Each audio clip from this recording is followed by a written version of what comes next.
Assalamu alaikum wa rahmatullahi wa barakatuh. As Muslims, we know that we love anyone that the Prophet Muhammad sallallahu alaihi wasallam loved.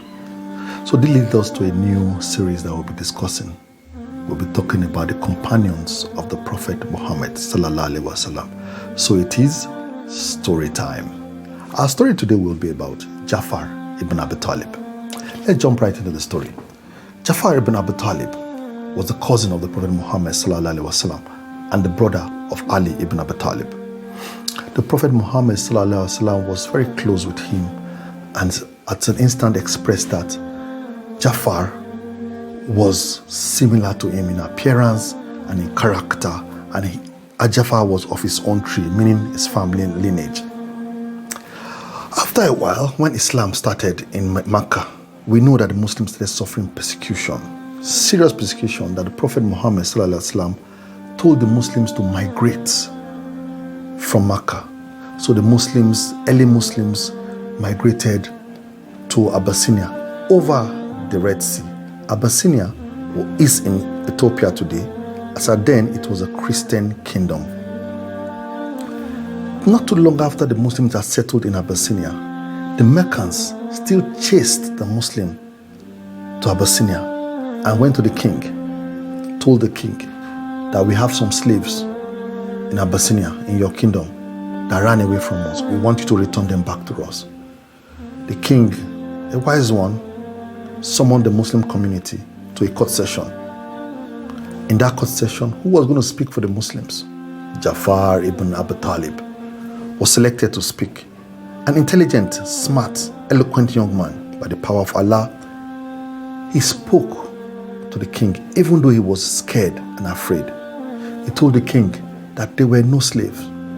They were free men from noble home that are suffering persecution, that they follow a leader that calls man to worship just one God, that calls man to eschew evil and uphold good conduct, to be close with your family members, to take care of those, the wayfarers, to take care of the needy, and all the good tenets are stated in Islam. The king of Abyssinia, this information resonated in his heart. He was moved. He told the Meccan persecutor, which was Amr ibn As. Amr ibn As went ahead and lied on the Muslim in a bid to arouse emotion. He told the king that they speak against your prophet Jesus. He is against your prophet Jesus. At this, the king of Abyssinia looked at Jafar and said, "What does your teacher, your prophet, say about my Jesus Christ?" Then Jafar recited the following verses from the glorious Quran. في الكتاب مريم إذ انتبذت من أهلها مكانا شرقيا فاتخذت من دونهم حجابا فأرسلنا إليها روحنا فتمثل لها بشرا سويا قالت إني أعوذ بالرحمن منك إن كنت تقيا قال إنما أنا رسول ربك لأهب لك غلاما زكيا قالت أنى يكون لي غلام ولم يمسسني بشر ولم أك بغيا قال كذلك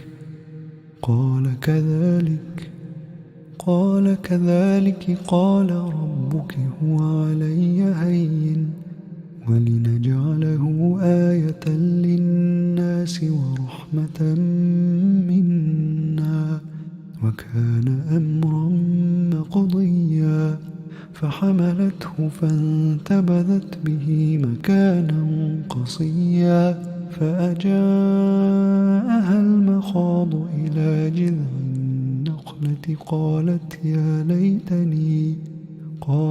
يا ليتني مت قبل هذا وكنت نسيا منسيا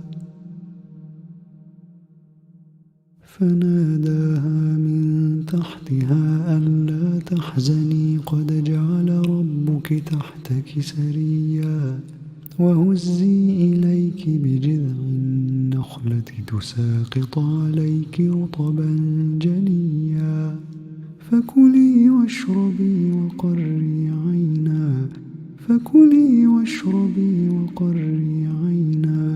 فإما ترين من البشر أحدا فقولي إني نذرت للرحمن صوما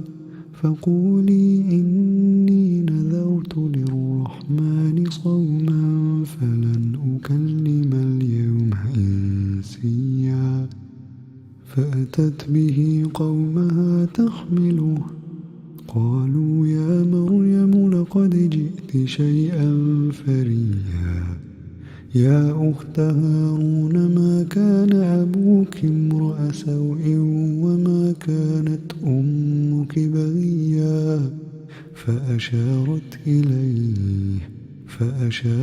إليه قالوا كيف نكلم من كان في المهد صبيا قال إني عبد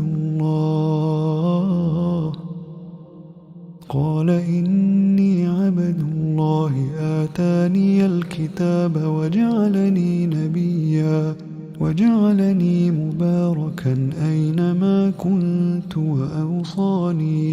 وأوصاني بالصلاة والزكاة ما دمت حيا وبرا بوالدتي ولم يجعلني جبارا شقيا والسلام علي يوم ولدت ويوم أموت ويوم أبعث حيا ذلك عيسى بن مريم قول الحق الذي فيه يمترون ما كان لله أن يتخذ من ولد سبحانه إذا قضى أمرا فإنما يقول له كن فيكون وإن الله ربي وربكم فاعبدوه هذا صراط مستقيم Upon listening to this recitation, the king of Abyssinia was in tears. It was reported that his beard was wet with tears, and he ordered that the Muslims should live peacefully in his kingdom, Abyssinia, and whosoever insulted them or persecuted them will be punished. It was victory for the Muslims. The Muslims stayed in Abyssinia for approximately 9 years. During this period, the Prophet Muhammad back in the Arabian Peninsula had become victorious and had migrated to Medina, and he called for the Muslims in Abyssinia to return back home. It was a glorious day, a wonderful day when they returned back to Medina. Jafar was in the company of the Muslims that returned back. Not too long after a year or so, there was a war, and Jafar ibn Abi Talib was among the young men that went for that battle. It was a fierce battle. Zayd ibn Harith was the flag bearer of the war for the Muslims, and he was waving the flag as motivation, and he was killed just before the flag dropped. Jafar ibn Abi Talib ran, took the flag, the banner, and held it strong and waved it to motivate the Muslims to fight on in the battle. Jafar was slashed left, right, and side by the enemies. He suffered serious injuries. His left hand was cut off. He held onto the flag. His right hand was cut off. He held onto the flag with his chin and his body. In his last breath, Jafar died holding the banner of Islam.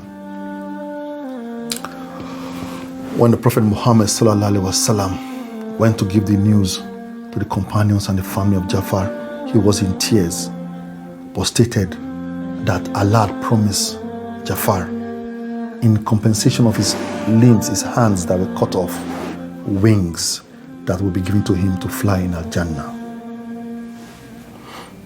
The news of Jafar's death was broken to Medina, and Medina cried. Medina mourned for 3 days. The poor cried, the rich mourned him. Jafar was loved by all. Jafar ibn Abi Talib died at the age of 33 in the Battle of Mu'tah. What are the lessons we learn from Jafar, the story of Jafar ibn Abi Talib? He was indeed a young man that achieved so much within a very short span that Allah had promised him a Jannah with wings.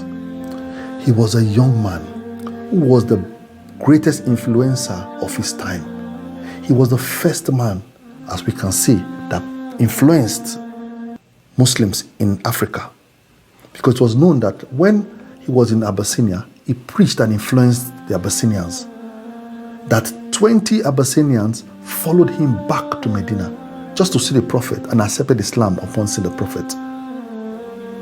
Indeed, we learn from the story of Jafar that Allah will compensate us for the sufferings that we take in this life. For those who recite the Quran, Allah will reward you. There's so much lessons to be learned in the story of Jafar ibn Abi Talib. Indeed, a young man that lived a short span of life, but indeed we speak about him till tomorrow. May Allah bless Jafar ibn Abi Talib. That's the story we have for you from the stories of our companions. Till I come again, I'm Abdul Malik, and if the message is good, spread it. Assalamu alaikum wa rahmatullahi wa barakatuh.